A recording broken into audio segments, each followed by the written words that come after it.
Hey everyone, hello, welcome back to our segment, Breath of Truth. Greetings from myself and my co-host, Fatima, as well as, I'm sure you recognize her face now, Mrs. Lewis Haichu. She'll be joining us again for this segment. We would love to welcome you on this episode where we're going to be discussing, again, just a little bit, finishing up with Genesis and then moving on to the book of Exodus. But before we go anywhere, let me just introduce to my right again, Fatima, welcome back. Thank you so much. It's good to be back. Are you ready? Yes, I am ready. Yes, awesome. I'm so excited. This is going to be quite an interesting one because, the book of Exodus is one that's also very famous, that everybody goes back to. And then to my left, please join me in welcoming Mrs. Lewis Haichu. How are you, ma'am? I'm fine, thanks, and yourself? Wonderful. So glad to have you. Me too. Wonderful. I'm excited to just find out what God has laid in their hearts and what we're able to share with you. Once again, we're just here to unpack the Bible, to learn, to share in the Word of God, and it's part of fellowship, part of worship. So without much, without saying too much, let me just start right off the back to my right with Fatima, just to find out from you, when you were going through the book of Exodus, what is it that you found so profound for you personally? Well, as we all know that the book of Exodus, it's a very long book. What was fascinating about the book was the laws that were put in place. Also seeing the Israelites being delivered, from Egypt. And also, seeing Moses being called by God to lead the Israelites, which was something that was a bit challenging for him at first. And also, we are seeing, I saw the disobedience from the Israelites. Yes. And I think with that, for me, looking at this generation, we can always learn from the book of Exodus because of the disobedience. And God not giving up on us, even though we are being disobedient, but God not giving up on us, and actually directing us to which way to go, and putting us in a right place. So for me, that is what I got from the book of Exodus, the disobedience, seeing God delivering His people, seeing God hearing the people, His people crying and remembering them, and so I just cannot wait to just for us to unpack. Wonderful. Yeah, I love that. Disobedience, it's throughout the Bible, isn't it? From one book to the next, just goes to show how important obedience is to God, and what He promises when you're obedient, the same applies when you're disobedient. That's unfortunately, That's and true. we've also discovered that with obedience comes blessings, and which means with disobedience you get curses. So pretty much He puts the choice is up to you. Like you decide, do I want blessings from God and this is what I should do, or do you want curses? And I love that because He's a God that He believes in free will. That's true. But like you're saying, I love that you said He guides us. I love that. And you're saying that also He's there with us. He doesn't give up. He doesn't. Like so powerful. He doesn't give up in our rebellion, essentially, which is just so powerful. And just before I bring you on board, Mama, I just want to quickly discuss the outline, so that we are all sort of like getting an overview of what the book entails. The outline, according to the Bible, of the book of Exodus, it's on the first chapter, it speaks about the Israel's bondage and Moses' preparation, right? That's when he was called forth to partake, or to go and actually release or speak to Pharaoh to release the Egyptians from captivity. And then on chapter 5, it goes on to discuss God's redemption of Israel from Egypt, like we were saying, how God just redeems us and how He delivers us. And then as you read along till chapter 15, you get to the Israel's wilderness journey to Mount Sinai, the 40 years when they just in the middle of nowhere. Some of us always get that wilderness, isn't it, place in our lives at one point or the other. And then in chapter 19, even further on, it speaks about God's covenant and the 10 Commandments. God is a God of covenant. We know that, and He doesn't. It's us actually that get away from from our commitment of faithfulness to the covenant, but his still remains. And then on chapter 25, he speaks about the tabernacle and related regulations. Yeah, that I found to be really lengthy and very interesting though. And then we move on to the Israel's apostasy, and then finally is the renewal of God's covenant still. Now that's almost towards the end of the book at chapter 33 and beyond. But really I would encourage you to still read. It's quite a lot to take in because it is a lengthy book, but it just gives you a good foundation and backdrop information that you could also use. And correct. We've discovered, you know, that with the Bible is so interlinked, you always have to be paging back and forth between the Old and the New Testament, so on and so forth, because it's really a love letter that entails everything that's to do with the Bible. So, Mom, for you, I would love for you to just, you know, also just take us from, because I want us to pick from Genesis where we left off, so that we can bring it easily into the book of Exodus. So, won't you take it from there, Mom? Thank you, Taban. Thank you, Fatima. From the book of Genesis, just to wrap it up and on conclusion, the last part of Genesis give us the clue of what happened, whereby now, if I have to remind the viewers, when Joseph was in Egypt, there was a lot of drought back in Canaan, where the family was, Jacob and his other sons and the whole family.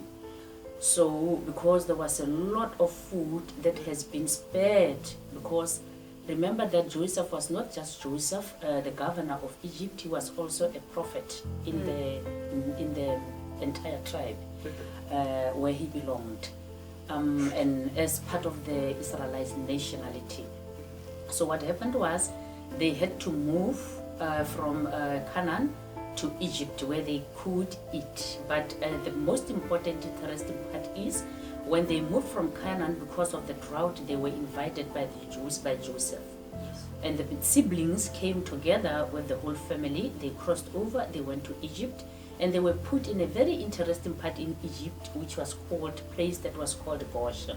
It was only the Israelites who were living there. The reason was that, if you remember quite well from the scripture reading from the book of Genesis, when Joseph invited the siblings together, the father, to cross over to Egypt, he said when Pharaoh, the current king by then, asked what is the job that they are doing, what is that they like to do, then he said they must tell the Pharaoh that they are the farmers, they are the shepherds.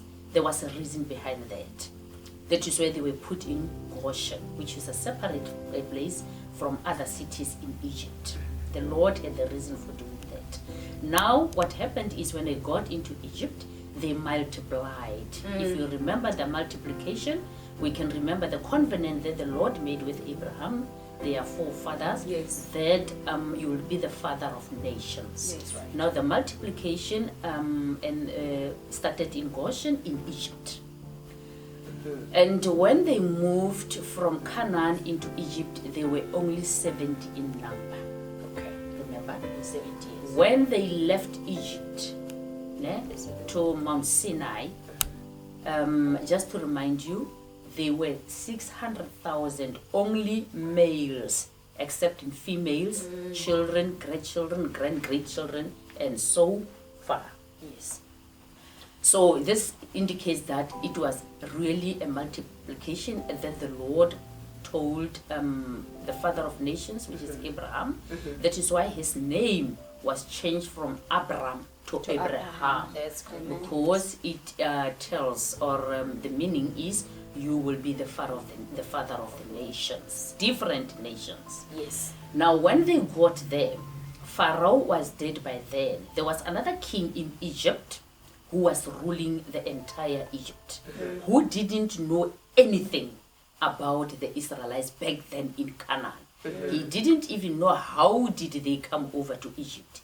He didn't know anything about the miracles of what Pharaoh experienced. What Joseph did, the best things, the wonderful deeds that he did in Egypt in order to save Egypt. Because for Egypt to have all this corn, to have all this and not to be affected by the drought, it is because of the visions. That's right. And what the Lord told him to do so that he can save the whole world at large. That's right. Now, this king didn't know anything about what happened before, but he started now having jealousy upon how the Israelites are now increasing in numbers. Yes. And then he had a fear that they can topple the government of Egypt by then and take over the government of Egypt. Hence, therefore, he decided now to come with an evil strategy of suppressing their spirits, suppressing who they are, so that they can be kept in slavery, so that they can feel the pain, so that they cannot even think. This king, to my surprise, he didn't even bother to ask who the Israelites are. Anyway, there was a reason behind that as well. Now, there come a time when Moses was born.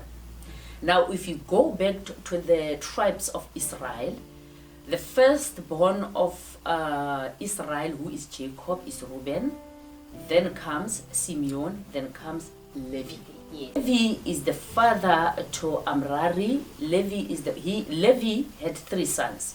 He had Amrari, he had Goshen, and he had Kohath. Now Kohath was the second born to Levi, who is the third born to Jacob. Right. Now what happened is Kohath gave birth to Amram. Yes. Amram is the father to Moses, father to Aaron, father to Miriam. I'm talking about the prophets and the prophetess in Israel. Yes. Because they came from the Levi, which is the inheritance, which is the tribe that the Lord inherited from the 12 tribes of Israel. Yes. Now, Amram gave birth, like I said, to Aaron, gave birth to Moses, and gave birth to Miriam. Those were the priests in the Levites tribe. Yes. From the Israelites, which is the inheritance of the Lord, living God. Now, the mother to Aaron, the mother to Moses, and the mother to Miriam is called Jochebed. She was also born from the very same tribe of Levi. Okay. Are we together? Yes. Jochebed is the name of Aaron, Moses, and Miriam's mother. So what happened was that now Moses was born by Jochebed. Yes. Then this king was panicking. Then he decided to come with an evil thought of taking all the firstborn sons of the Israelites and be thrown in the Nile River so that they can die. That's right. Fortunately, because we've got the living Lord who can see our thoughts before we even bring them into being, he could see that Moses was supposed to be spared, because Moses was supposed to be the leader to take out the God's nation out of Egypt, out of slavery. Hence, therefore, Jochebed decided to take Moses and then he was hidden next to the river Nile. Yes. And looked after by the sister who was Miriam. Right. Yes. Now, it was something that happened on those days. The daughter to the current king used to go to the river early hour in the morning to have a wash, to have a bath, whatever they called it. And you could hear the child crying. He started now to step in and see what is happening there. Now, the beauty was that the mother made a casket that was sealed with the tar. Yeah. It was made out of the reeds. The reeds were taken from the river Nile, so that it could just, float on top of the water, so that the water cannot get inside it. That was the protection. Now, because why? This was going to be the leader. He was the born leader in order to take the Israelites out of slavery, not captivity, out of slavery, out of Egypt. Now, when this daughter to the king got down, he was looking at Moses. I like the chapter reading, which is, or the verse reading that says, when he laid her eyes on Moses, he could see the most beautiful child ever. Yes. Because why? There was the God's glory. Amen. on Moses' face, because Moses was special.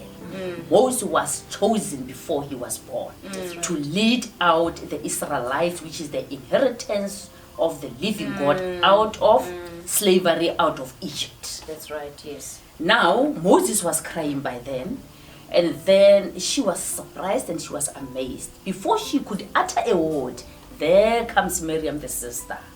And then he said, do you want me to get the Hebrew woman in order to nurse the boy? Yes. She agreed. Right. Now he grew up, being nursed by the mother By who the is biological Jochebed, mother. until he grew to a certain age, and then he was taken to the palace to be part of the royal family. That's right.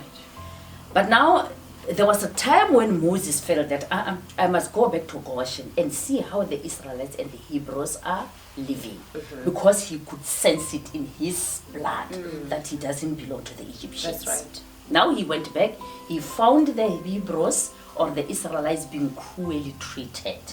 And then one day, Fatima, when he was with the Israelites, there was a fight between an Israelite and The Egyptian. and the Egyptian. Now he killed the Egyptian. and then what happened afterwards, there were Israelites who were fighting each other. Yes. And the one said to him, you remember, Yes. I am not that Egyptian that you killed. Yes. Only then he found that it should be known in the whole Egypt. Then he ran away to Midian. Oh, yes. That's where he stayed. Okay, wonderful. Okay, Mama, I'll just ask you to hold off on that, because now, Wow. time flies when you're engaging with this. I feel like I was just taken somewhere. Now I have to come back again. But basically, thank you for laying that, backdrop, because it's very important. I know many of us are familiar with the story, but it's important to follow through, because God just doesn't do things out of nowhere. He has order in place, and there's a reason. So this is a build up to more that's going to be on top of, piled on top of the knowledge we've gained. So what I'll do now is just that I'll just ask you, Mom, when we'll continue on the next segment where you left off, so that we find out what happens to Moses when he actually flees, and how God is able to reach him, which is so profound, wherever he's hiding. And most of us, we tend to run, hey, and it's fascinating how God uses our circumstances to actually propel us, or to traject us into a place that he wants us to be. So yes, I want you to please remember that. But when we come back on the second segment, I want to pick up from there. So from myself and Mom and Fatima, we just want to say thank you for watching. Thank you so much. We're gonna come back to you again. We're just gonna carry on with the book of Exodus. I feel like the next 3 episodes are gonna be on Exodus. Yeah, because it's quite lengthy. So from myself and Mom, it's a good night, and we'll come back to you shortly once just to unpack the rest of the book of Exodus. Thank you for watching. So much. Thank you so much for watching. Bye.